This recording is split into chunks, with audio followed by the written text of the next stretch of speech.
প্রথমে যে কাজগুলো তারা শুরু করেছেন সেই কাজগুলো নিঃসন্দেহে গোটা দেশের জাতির কাছে অনেকটা আপনার একটা আশার সৃষ্টি করছে। আপনারা জানেন ইতিমধ্যে সুপ্রিম কোর্ট থেকে 4জন না 5জন হয়তো 6জন বিচারপতি পদত্যাগ করেছেন।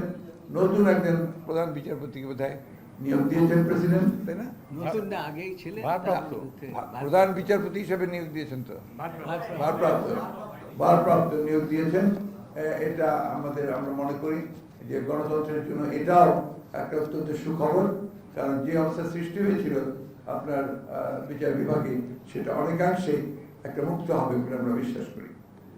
আমরা অত্যন্ত আপনার উদ্বিগ্ন হয়েছি যে দেশে এবং বিদেশে কিছু কিছু গণমাধ্যমে বাংলাদেশের বর্তমান